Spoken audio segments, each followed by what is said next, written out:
비단백질성 물질들이 추가가 되는데 그러한 것을 보조인자 코팩터라고 한다 하는 걸 우리가 같이 배웠고요. 코팩터는 메탈과 코엔자임으로 크게 분류가 되고 메탈의 경우에는 다양한 이런 전이금속 이온과 그리고 알칼리 금속이나 알칼리 토금속들이 또 많이 이용이 된다 하는 것을 볼 수가 있겠습니다. 이러한 것들이 이제 특정 메탈 코디네이션 사이트에 결합이 된 엔자임들을 많이 볼 수 있고 흔히 이제 메탈로 엔자임 이런 식으로 우리가 많이 부르는 걸 볼 수 있고요.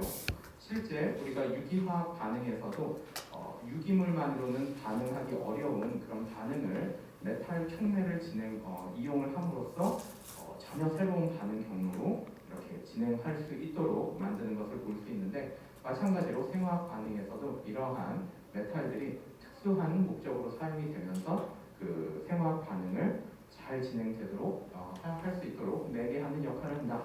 그런 것이 메탈 코팩터, 메탈 보조인자이다 이렇게 볼 수 있고요. 메탈 이외에 코엔자임이라고 해서 보조 효소 혹은 조효소 이제 이렇게 부르는 것을 볼 수 있는데 이제 이러한 것들도 이제 단분자성 유기 분자들로 구성이 된다 하는 걸 볼 수가 있습니다.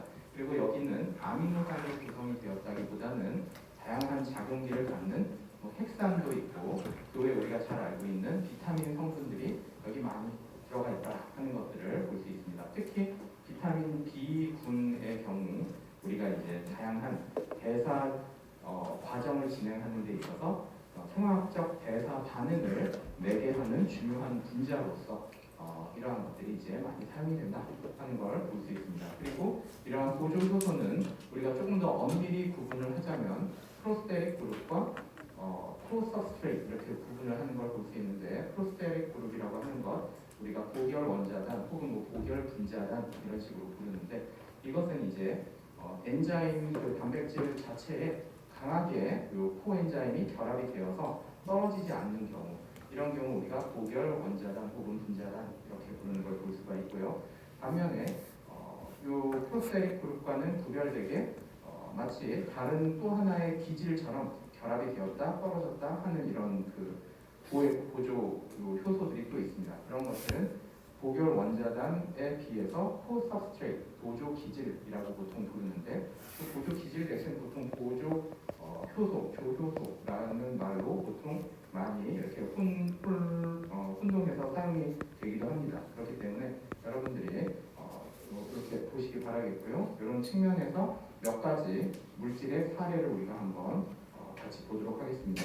우리 뒤쪽에서 나올 내용들인데 몇 가지 사례들로 우리가 한번 미리 보겠다 하는 것이고요. 첫 번째 여기 나오는 건 이 앞에 있는 다이아민 타이로포스페이트라고 하는 이런 물질입니다. 그래서 이렇게 생긴 요 물질이 있고요.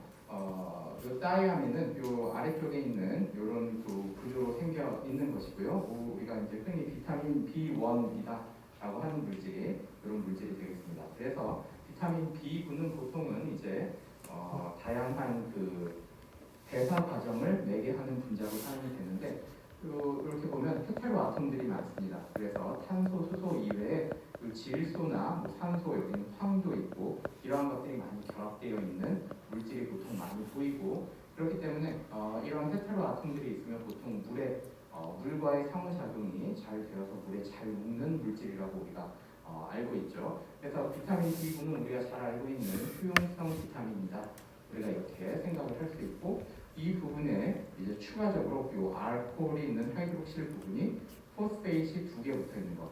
이 포스페이시 이렇게 TP가 이런 식으로 인산기가 2개 붙어 있는 것을 우리가 피로인산이라고 하고 영어로는 파이로포스페이트 이렇게 부릅니다. 그래서 인산기 2개가 이렇게 결합되어 있는 물질이 다이아민 끝에 알코올 그룹에 가서 결합이 되어 있는 이런 구조로 되어 있고요. 이것의 이제 활성형은 이쪽에 이제 질소와 황이 있는 요 아로마틱 링이 이렇게 음이온성을 갖게 된 요 일라이드 폼으로 이렇게 변형이 됩니다. 그러면 요 일라이드 폼이 요 음이온성이 있는 이쪽 부분이 나중에 이제 이산화탄소나 여기에 이제 경우에서는 이산화탄소에 결합을 해서 이것을 탄산으로 활성화시키기 위해서 이제 이 부분이 결합이 되고 이것이 차후에 여기 파이루베이트라고 하는 분자에 결합 이렇게 지금 이 부분이 떨어지는데 이것이 이제 중요한 역할을 하는 내용으로 우리가 같이 볼 수 있습니다. 이러한 반응은 우리가 뒤쪽에서 같이 공부를 하도록 하겠고요. 그래서 파이루베이트의 이 이산화탄소를 여기 떨어뜨리는데 중요한 역할을 하는 보조 효소다. 이런 식으로 우리가 같이 볼 수 있습니다. 약어로 TPP 이렇게 쓰고 있고요. 여기 이렇게 들어가서 이런 역할을 수행을 한다 하는 보조 효소의 한 가지 사례 같이 볼 수가 있겠고요. 또 한 가지는 여기 NAD 플러스라고 하는 이런 물질들인데 이런 물질도 뒤쪽에서 우리가 더 자세하게 공부를 할 겁니다. 그냥 이런 게 있구나 하는 정도로만 여러분들이 보시면 되겠고요. 이쪽에 아래쪽에 요 아데닌이라고 하는 우리가 알고 있는 그 DNA의 주요 구성 염기 중에 하나인 A에 해당하는 아데닌이 여기 있습니다. 그래서 또 아데닌이 여기 붙어 있고 여기가 리보스링이 있고 인산기가 하나 결합이 되어 있어서 나중에 보면 이게 이제 헥산으로 우리가 잘 알고 있는 이런 구조인데 또 반대쪽은 요 니코틴이라고 하는 물질이 있고 리보스에 또 똑같이 결합이 있어서 요것이 포스페이트를 통해서 이렇게 연결이 되어 있습니다. 그래서 이걸 보면 한쪽은 아데닌이 붙어 있고 다른 쪽은 니코틴이 붙어 있는데 이쪽을 통해서 이게 아마이드로 이렇게 변형되어 있는 걸 볼 수 있습니다. 여기가 에시드면 니코티닉 에시드가 되는데 여기가 에시드 그룹이 아니라 질소로 바뀌어서 아마이드가 붙어 있기 때문에 니코틴 아마이드 그렇게 불러줍니다. 그래서 한쪽은 니코틴 아마이드, 다른 쪽은 아데닌이 붙어 있는 이게 뉴클리오타이드라고 하는데요. 인산이 없이 염기에 리보스가 있으면 뉴클리오사이드인데 우리가 뒤에서 이것도 같이 할 겁니다. 근데 인산이 붙어 있으면 뉴클리오타이드라고 부릅니다. 그래서 니코틴 아마이드와 아데닌이 붙어 있는 뉴클리오타이드인데 두 개가 지금 결합되어 있다. 그래서 다이 뉴클리오타이드 해서 요거 앞글자를 따서 NAD라고 합니다. 그리고 이쪽에 니코틴 아마이드가 양이온성을 갖기 때문에 플러스라고 붙여주고 그래서 NAD 플러스라고 하는 이런 물질이 있는데 이제 이것의 특성은 니코틴 아마이드가 있는 이쪽 부분에서 전자를 받을 수가 있어서 환원이 가능한 그런 형태가 됩니다. 그래서 여기가 환원이 되면 전자 두 개와 프로톤 이온 하나를 받아서 여기가 이제 NADH로 변형이 되는 걸 볼 수 있고요. 그래서 이 물질의 어떤 특성은 자신이 산화되었다가 환원되었다, 산화 환원이 왔다 갔다 가능한 그런 물질이 된다는 걸 볼 수가 있고 우리가 특정 이 화학 반응 중에 이 산화 환원 반응은 산화 반응만 일어나거나 환원 반응만 일어날 수가 없이 두 개 반응이 항상 이렇게 같이 이 페어링돼서 일어난다 하는 걸 잘 알고 있습니다. 왜냐하면 전자가 이동하는 반응이기 때문에 전자를 뺏기는 산화되는 물질이 있으면 반드시 그것의 반대급부로 그 전자를 받아주는 환원 반응이 함께 일어나야 되는데 이때 우리 대상이 되는 물질을 예를 들어서 산화하거나 여기서 이렇게 산화하거나 환원시킨다 하는 이런 반응이 있을 때 이것이 함께 들어가서 그 반대급부로 자신이 환원되거나 산화되는 그러한 물질로서 이용되는 것이 바로 이 NAD 플러스다 이렇게 우리가 볼 수가 있습니다. 그래서 여기는 마찬가지로 이 파이루베이트라고 하는 물질이 락테이트로 이렇게 지금 환원되는 과정을 우리가 볼 수가 있고요. 마찬가지로 이 대상이 되는 물질이 환원이 되었기 때문에 반대급부로 산화되는 물질이 필요한데 그러한 때 이 NAD 플러스는 아니고 이때는 산화가 되어야 되기 때문에 NADH가 환원된 형태가 NAD 플러스로 산화되는 그런 과정으로 이용이 된다라고 볼 수 있습니다. 이런 특징에서 볼 때는 디질 분자를 환원시킬 때 동시에 들어가서 이 NADH가 자신은 함께 산화가 되기 때문에 마치 기질의 그 반응을 도와주는 또 다른 기질이다 그런 의미로 우리가 볼 수가 있겠고 그런 측면에서 보조 기질로서 우리가 생각을 할 수가 있습니다. 그래서 보통 보조 기질은 보조 효소와 또 혼용해서 사용하기 때문에 여러분들이 그런 측면에서 이러한 내용들을 같이 보시면 되겠습니다. 우리가 이렇게 술을 마실 때도 술을 마시게 되면 알코올 디하이드로전에이스가 이와 동일하게 요 에탄올의 하이드록실비를 이렇게 알데하이드로 환원시키는 걸 볼 수가 있겠고요. 그러한 과정에서 이쪽도 같이 NAD 플러스가 이제 이용이 된다라고 볼 수가 있습니다. 그 경우에는 마찬가지로 산화를 시키기 때문에 이것이 대신 환원이 된다 이런 식으로 우리가 같이 볼 수 있습니다. 이런 경우 우리가 전부 다 보조 효소 혹은 보조 기질의 한 가지 사례가 된다. 이렇게 우리가 볼 수가 있겠고요. 그 다음에 여기는 프로스테릭 그룹을 얘기를 하고 있는데 저기 앞에서 우리가 한번 독일 라이신의 아미노산의 특성을 설명할 때 한번 설명을 했던 내용입니다. 그 중에 여기는 이제 보면은 요 바이오틴이라고 하는 이런 물질이 있는데 한 번쯤은 여러분들도 들어보셨을 법한데요. 또 바이오틴 또 건강 보조 제로 또 많이 또 이렇게 나와 있습니다. 그래서 마치 비타민처럼 먹으면 우리 대사를 또 원활하게 도와줘서 이렇게 피로감을 느끼지 않게 한다. 뭐 이런 건강 보조제로 많이 또 얘기가 나오는데 그 바이오틴이라고 하는 물질이 이렇게 있습니다. 그 바이오틴이 하는 일은 무엇이냐면 마찬가지로 이산화탄소를 결합을 해서 이것을 특정 결합 엔자임의 결합 영역으로 운반을 해서 이산화탄소를 거기 있는 탄소를 사용하는 그러한 반응에 이산화탄소를 전달하는 역할을 한다. 이렇게 볼 수가 있겠고요. 그러한 바이오틴은 뭐 예를 들면 800 카르복실레이스라고 하는 이런 엔자임에 이렇게 결합이 되어 있습니다. 그 끝부분에 라이신이 있고요. 우리가 아는 라이신 아미노산 잔기 중에 가장 긴 알킬 사슬을 통해서 아민 그룹이 이렇게 사이드 체인으로 이렇게 나와 있는 아미노산이다 하는 거 우리가 잘 알고 있습니다. 그러면 이 끝에 이쪽 에시드 그룹이 이 펩타이드 커플링을 해서 이렇게 결합이 되어 있는 걸 볼 수 있고요. 그래서 지금 이렇게 요 단백질의 요 루프 사이에 라이신이 하나 위치하고 거기에 바이오틴이 길게 이렇게 결합이 되어 있다 하는 걸 볼 수 있고, 그럼 그 부분에 지금 이산화탄소가 여기 결합이 되어서 이 이산화탄소를 이제 대상이 되는 물질에 전달해주는, 그래서 결합을 시키는 역할을 수행한다 이렇게 볼 수 있습니다. 앞에서 본 피루부산이라고 하는 요 파이루베이트에 이산화탄소를 결합을 시켜서 옥살로 아세테이트라고 하는 물질을 만드는 과정이고요. 여기 보면 여기는 3카본 프래그먼트죠. 카본이 3개짜리인데 이산화탄소로부터 하나 탄소를 더 받아서 끝부분에 이렇게 결합을 시키는 걸 볼 수 있습니다. 그럼 여기 4카본 프래그먼트로 바뀌는 걸 볼 수 있죠. 그래서 이런 식으로 탄소를 더 하나 이어주는, 연장해주는 역할을 하는 중요한 그룹이다 하는 걸 볼 수가 있고요. 여기서 보이는 것처럼 공유 결합을 통해서 강하게 여기 결합이 되어 있고, 이 엔자임으로부터 이게 이렇게 분리돼서 떨어져 나오지 않기 때문에 대표적인 프로스테릭 그룹이다. 우리가 보결 원자단이다. 이렇게 혹은 보결 분자단이다. 이렇게 부를 수 있습니다. 이런 경우들 우리가 볼 수 있겠고, 앞에서 본 것처럼 아미노산도 아니고 지금 단백질을 구성하는 아미노산의 사이드 체인이나 그런 데 있는 작용기와는 전혀 다른 전혀 다른 작용기가 여기 들어가서 자신만의 독특한 기능을 수행한다. 이렇게 우리가 볼 수 있습니다. 여기는 메탈 코팩터를 설명하는 한 가지 사례인데요. 우리가 이제 앞으로 공부하게 될 여기 카르보닉 안하이드레이트라고 하는 산산 탈수 효소가 되겠습니다.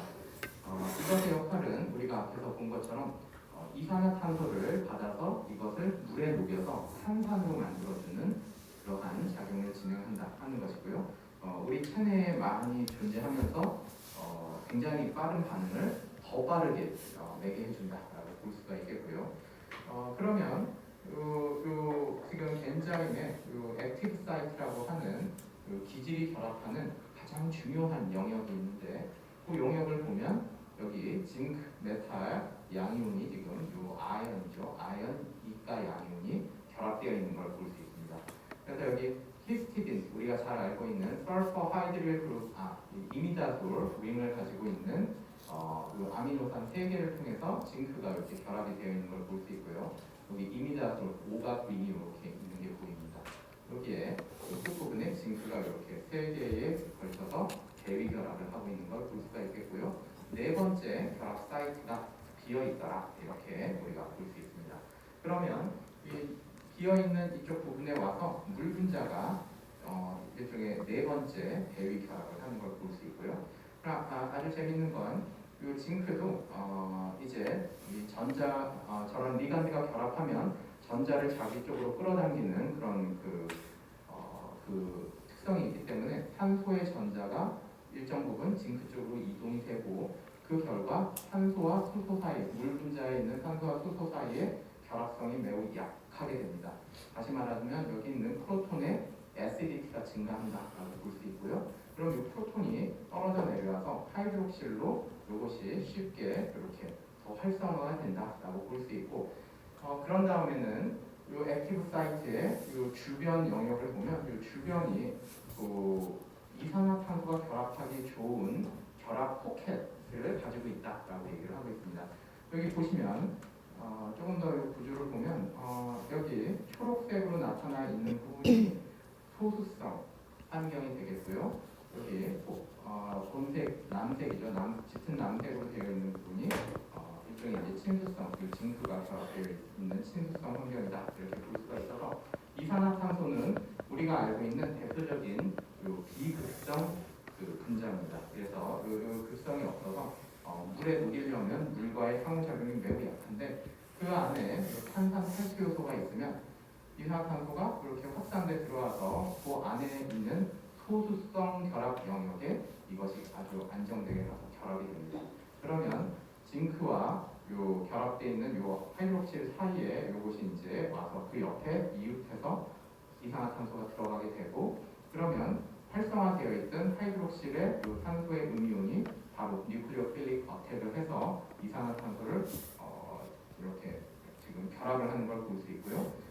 이렇게 지금 전자가 이동될 때 생성되는 음이온성을 징크가 추가적으로 잡아줌으로써 탄산을 활성화한다 이렇게 우리가 볼 수 있습니다. 그래서 이것이 이제 떨어지게 되면 이산화탄소와 물이 결합된 탄산이 떨어지고 이 영역은 물로 새로운 물 분자로 다시 대치가 되더라 하는 과정을 볼 수 있습니다. 그래서 이러한 사이클이 굉장히 빨리 돌면서 우리가 잘 알고 있는 이산화탄소를 탄산으로 변형시켜주는 과정이 매우 빠르게 진행된다 하는 걸 볼 수 있고 이제 이와 같이 징크와 같은 메탈 코팩터가 여기 들어가 있어서 촉매 기능을 담당하게 되더라 이렇게 볼 수 있습니다. 더 자세한 사항은 우리가 이 엔자임에 대해서 공부하면서 더 보도록 하겠고요. 이와 같이 징크 여기 메탈 코팩터가 핵심적인 역할을 한다 하는 내용 여러분들이 보시면 되겠고요. 이건 뭐 앞에서부터 계속 보았기 때문에 더 자세히 설명은 안 하겠고요. 마이오글로빈이 요 글로빈 폴딩이 되어 있는데 그 안쪽에 하이드로포빅한 영역에 헤임 그룹이 들어가 있다. 이것 또한 마찬가지로 공유 결합성으로 결합되어 있기 때문에 강하게 결합된 대표적인 프로스테릭 그룹이다. 이렇게 우리가 볼 수가 있고요.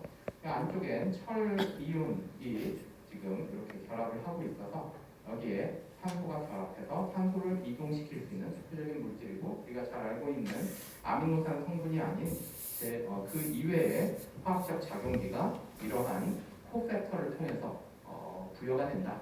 중요한 기능을 수행한다. 이렇게 우리가 볼 수가 있겠습니다. 이런 내용들 여러분들이 잘 보시면서 우리가 앞에서 보았던 코팩터에 관한 내용들 잘 보시면 되겠고요. 참 단백질의 엔자임에 있어서 아주 재미난 그러한 구조와 이 구조를 통한 기능의 수행이 진행된다라고 보이는 대목입니다. 그래서 이러한 것들 여러분들이 잘 보시기 바라겠고요. 자 그러면 우리 6장 3절 여기 같이 보도록 하겠습니다. 여기서는 우리가 보는 이러한 반응, 촉매 반응에 대한 연력학적 개념을 간략하게 지금 여기서 설명하고 있고요. 여러분들이 일반 화학 때부터 기본적으로 계속 아마도 이 또 그 물리화학 이런 것들을 공부하시면 기본적으로 배우는 내용이라서 뭐 너무 쉽게 여러분들이 이해하는 내용일 것이다 이렇게 보입니다. 그래서 간략하게 한번 우리 살펴보도록 하겠는데요. 우리가 반응이 진행될 때 있어서 잘 알고 있는 에너지 다이어그램이고요. 요 반응의 진행 경로에 따라서 반응물과 생성물을 볼 수 있고 반응이 진행되는 데 있어서의 활성화 에너지가 존재한다 하는 것 우리가 잘 알고 있습니다. 그래서 이 활성화 에너지, 액티베이션 에너지의 크기가 우리가 잘 알고 있는 반응 속도를 결정하는 그러한 파라미터다 하는 걸 우리가 알 수 있고 대신에 반응물과 생성물 사이에 이 에너지 준위의 차이, 델타 G라고 하는 이 에너지 준위의 차이가 우리가 잘 알고 있는 연력학적 관점, 다시 말하면 그 반응물과 생성물 사이에 평형의 비율을 화학 평형을 결정하는 것이 바로 이 델타 G값이다 하는 것을 우리가 잘 알고 있습니다. 그러면 이때 요 액티베이션 에너지가 높으면 요 반응 속도가 매우 느려져서 이것을 넘어가서 화학 반응이 진행되는데 굉장히 느린 속도로 진행이 되고 그래서 오랜 시간이 걸린다. 다시 말하면 반응물과 생성물이 평형에 이르기까지 굉장히 오랜 시간이 걸린다 하는 것을 볼 수 있습니다. 그런데 반응 촉매가 들어가면 촉매는 새로운 반응 경로를 만들어주고 그 새로운 반응 경로가 일반적으로 원래의 요 액티베이션 에너지보다 좀 더 낮은 그러한 새로운 반응 경로를 만들어주기 때문에 그쪽을 통해서 반응이 진행되면 요 액티베이션 에너지가 낮아져서 훨씬 더 화학 반응이 빨라지게 된다 하는 걸 볼 수 있습니다. 그래서 촉매라는 것이 들어가게 되면 반응 경로를 바꿔줌으로써 이것이 더 빠른 반응으로 가게 만든다 이렇게 우리가 볼 수가 있겠고요. 이와 같이 여러분들이 좀 보시면 되겠습니다. 이런 관점에서 우리가 반응 속도를 조절하는 활성화 에너지, 액티베이션 에너지가 관여하는 반응 속도론적인 관점, 그리고 요 지금 그 화학 반응의 평형을 생각하는 연력학적 관점, 이 부분에서 평형에서 반응의 자발성이 결정된다 하는 내용을 우리가 같이 볼 수가 있고, 이러한 것들이 우리가 저기 일반화학 때부터 같이 보아왔던 내용이 된다 이렇게 볼 수 있습니다. 여기는 에너지가 반응이 진행됨에 따라 에너지가 발산하는 그런 지금 반응물의 에너지 준위보다 생성물의 에너지 준위가 더 낮기 때문에 이만큼의 에너지에 해당하는 것이 에너지가 바깥으로 발산된다라고 볼 수 있습니다. 이때 이렇게 발산되는 에너지가 열 에너지로 발산되면은 우리가 알고 있는 발열 반응이 되겠고요. 생화학 반응에서는 반드시 다 이것이 열 에너지만으로 발산되지는 않고 이 에너지 차이에 해당하는 다른 분자를 합성하기도 하고 하면서 그러한 에너지를 다양하게 사용하는 것을 볼 수 있습니다. 그렇기 때문에 에너지 발산 과정이 반드시 발열 과정이다라고만 생각할 필요는 없고요. 이렇게 발산되는 에너지를 다른 방법으로 다양하게 사용할 수 있는 그 기작이 형성되어 있다 이렇게 볼 수 있습니다.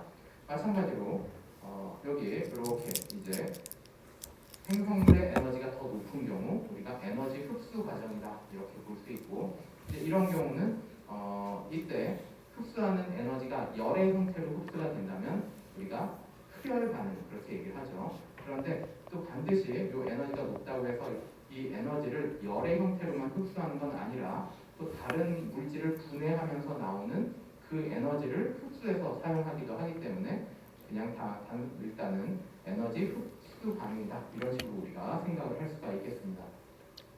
그래서 1차적으로 이렇게 에너지가 발산하는 이런 반응을 우리는 exergonic reaction이라고 이제 표현을 하고요.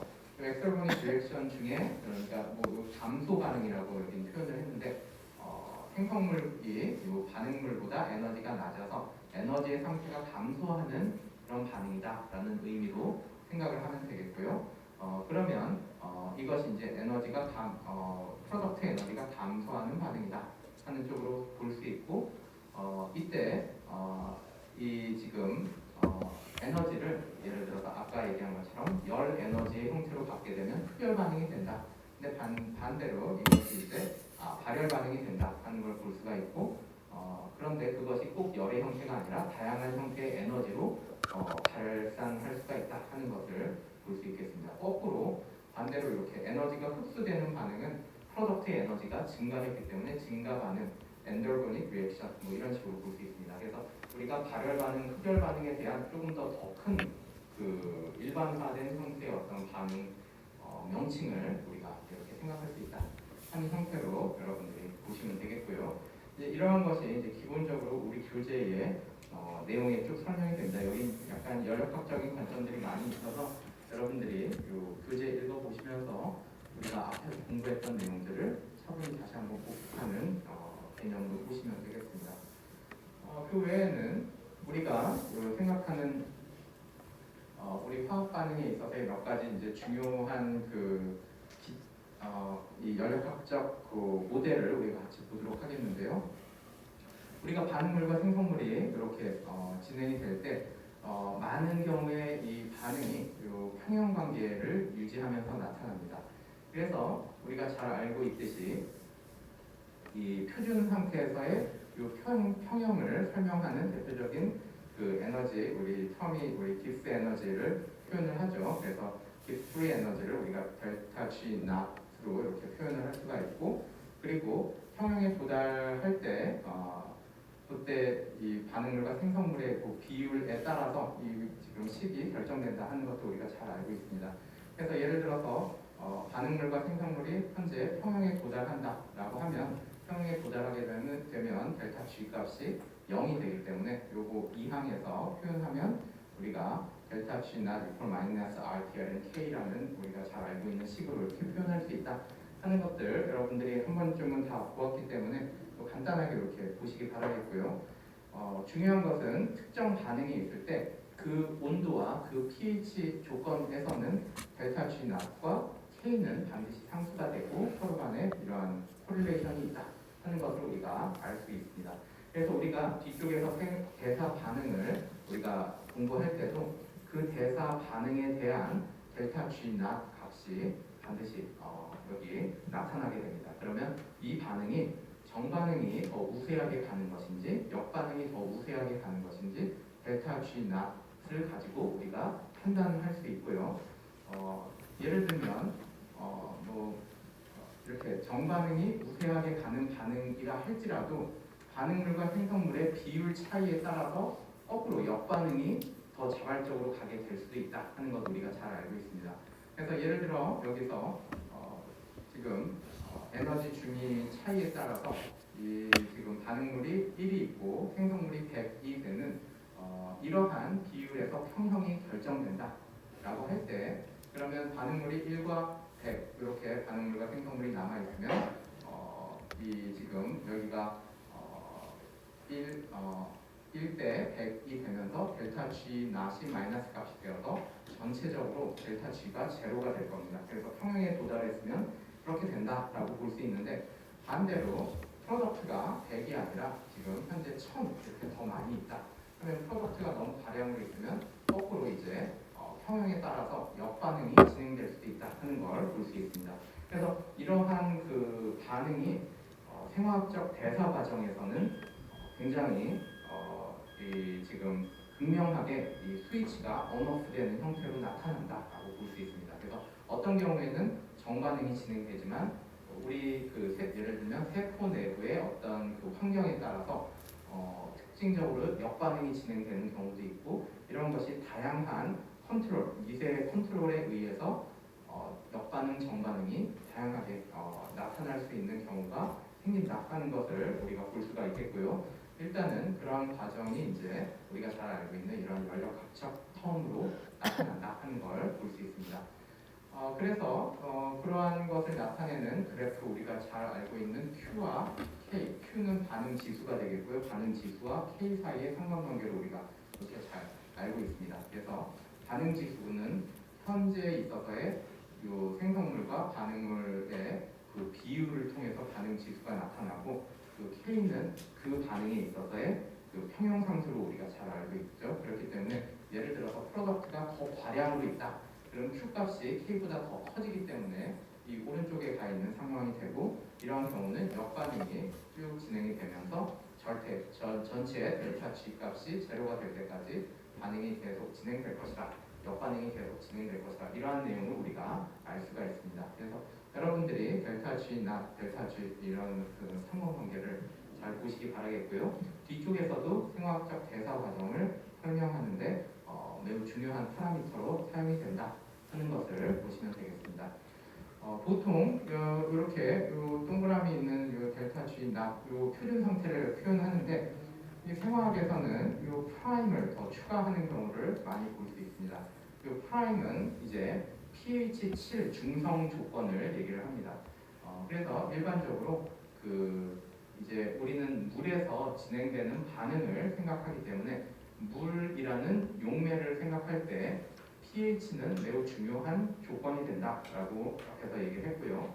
동일한 물이라 할지라도 pH가 어떻게 되느냐에 따라서 전혀 다른 성질의 용매로 작용할 수가 있기 때문에 pH 7이라는 조건이 매우 중요하다라고 해서 이렇게 프라임이 붙는 경우를 우리가 볼 수 있습니다. 그래서 뒤쪽에 우리가 같이 여러 가지 대사 과정 공부할 때 델타 G 낫은 뭐 예를 들어서 음의 값으로 정반응이 갈 것이라고 예상이 되는데 실질적인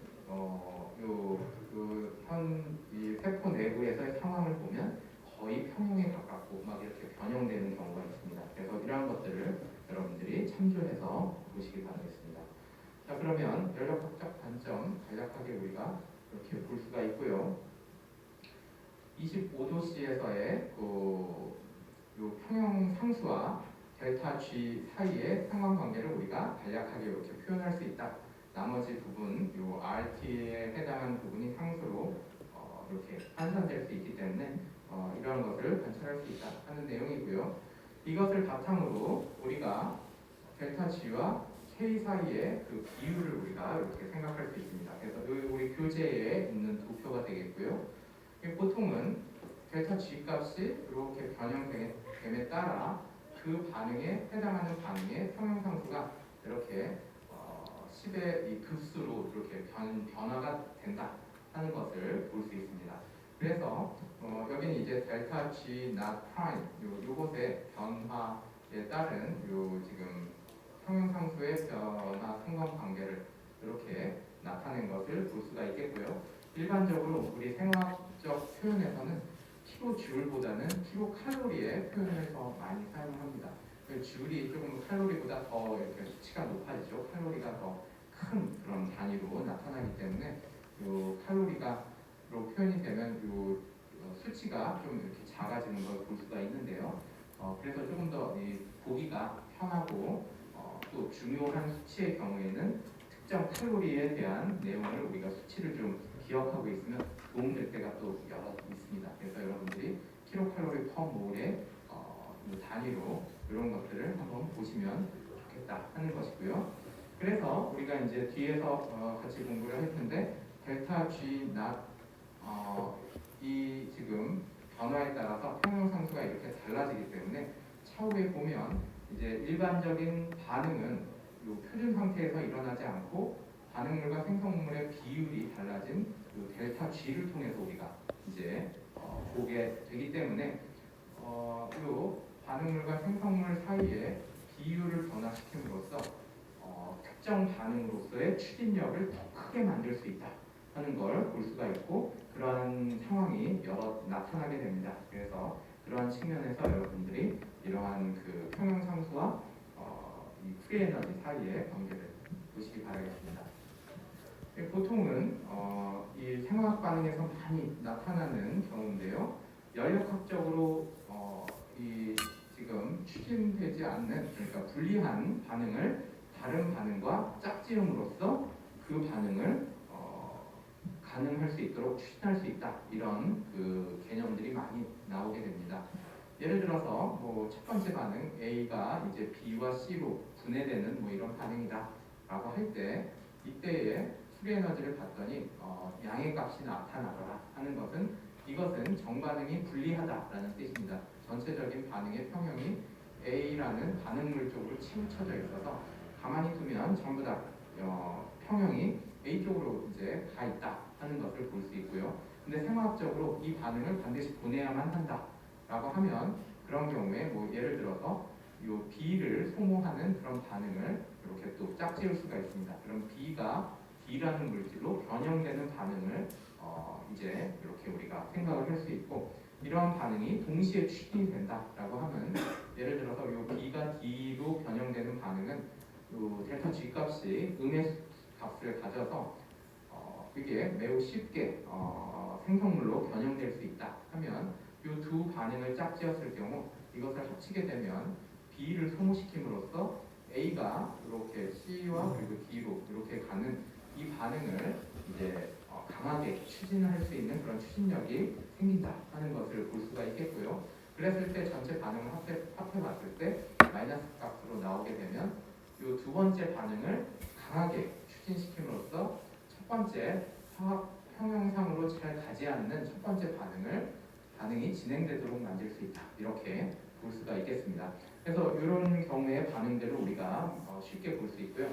대표적인 경우가 이제 이 두 번째에 해당하는 경우가 이제 ATP가 가수분해 되는 반응을 우리가 많이 볼 수 있습니다. 그래서 우리가 아데노신 트라이포스페이트라고 하는 이 물질이 ATP가 이제 가수분해되면 그것이 이제 마지막에 있는 임산기가 떨어져 나오면서 그 과정에서 마이너스 7.3 킬로칼로리 퍼 몰이라는 굉장히 큰 에너지가 발생을 하게 됩니다. 그러면 그때 발생하는 에너지를 이용해서 지금 여기 나오는 것과 같은 연력학적으로 불리한 반응을 짝지어서 이것을 역으로 진행시켜버리는 그러한 경우를 우리가 많이 볼 수 있다 하는 걸 생각할 수가 있겠고요. 그걸 잘 표현한 그 그림이 있어서 같이 가져왔는데요. 보통 이와 같이 볼 수 있습니다. 어떤 물질이 있을 때 이 물 생화학적 반응을 진행을 시켜야 되는데 이것을 진행시키기 위한 프리 에너지가 이 추의 무게만큼 필요하다라고 할 때 이제 생체 시스템에서는 이 반응에 ATP 가수분해 반응을 짝지어 버립니다. 그러면 옆에서 ATP를 가수분해 시킴으로써 더 큰 에너지가 나오면 일종의 그 에너지를 이용해서 이 이제 물질을 변환시킨다. 그러면 마치 이 작은 추를 더 큰 추에 매달아서 이것을 들어 올리는 것과 같은 그런 그 개념으로 우리가 생각할 수 있다 하는 걸 볼 수가 있겠고요. 그래서 이런 과정이 우리 이제 이 지금 화학 반응 이 그래프에서는 이와 같이 표현할 수 있습니다. 그래서 원하는 생화학적 반응을 진행하기 위해서 ATP 가수분해라는 더 큰 반응에 이제 더 큰 에너지를 발생할 수 있는 그 반응을 함께 진행함으로써 그 에너지로 이것을 진행한다. 탈리시되는 반응을 진행한다. 이렇게 볼 수가 있습니다. 그래서 이러한 개념들이 우리 119페이지까지 쭉 설명이 되어서 나오니까 여러분들이 함께 참조하시기 바라겠고요. 그 다음에는 이 119페이지 아래쪽에 효소는 반응 속도를 변화시키지만 반응의 평형에는 영향을 미치지 않는다라는 그러한 내용을 우리가 같이 볼 수 있습니다.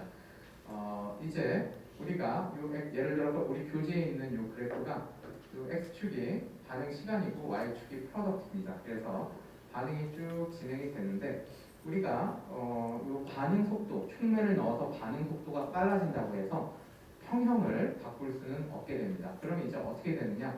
우리가 이게 좀 알아보기 힘들게 제일 중요한 부분에서 이렇게 그래프를 잘라서 우리 교재에서는 표현을 했습니다. 그래서 별로 마음에 들지 않아서 이걸 표현한 다른 그래프를 좀 가져왔고요. 일반적으로는 이렇게 나타나죠.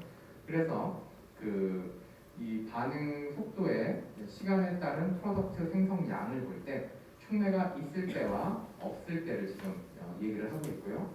촉매가 있을 때, 촉매가 없을 때 이렇게 진행되는 반응, 결국 오랜 시간 가야지 특정 농도까지의 프로덕트를 만들 수 있다라고 한다면 그만큼의 프로덕트를 만드는데 더 빠른 시간에 그 프로덕트를 만들 수 있도록 하는 게 바로 엔자임이다. 이렇게 우리가 볼 수가 있습니다.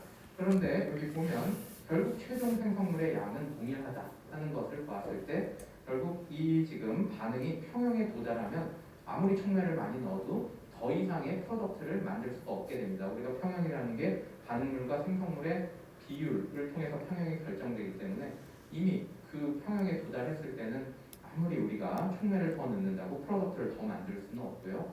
예를 들어 반응물을 더 넣어서 반응이 더 가도록 만든다든지 혹은 열을 준다고 해서 이렇게 반응의 조건을 변형시킴으로써 평형을 이동시켜야지 그냥 촉매만 넣어서는 더 이상의 프로덕트를 만들 수는 없다 하는 것을 볼 수 있기 때문에 중요한 것은 최종 생성물의 양은 촉매를 넣기 전후에 전과 후가 동일하다 하는 것을 볼 수가 있겠습니다. 그래서 이 부분은 우리가 잘 알고 있는 반응물과 생성물의 요 에너지 준위 차이 델타 G에 해당하는 이러한 연력학에 해당하는 영역이기 때문에 이것을 변형시키지 못한다. 촉매는 액티베이션 배리어를 바꿀 수만 있기 때문에 우리가 그와 같이 생각할 수 있겠습니다. 자, 이런 부분들 여러분들이 119페이지까지 해서 쭉 보시면 되겠고요. 오늘 계획한 내용이 다 끝났네. 내용이 다 끝났네. 6장 4절 진행할 차례고 오늘 시간이 다 돼서 오늘은 우리 여기까지 해서 마치도록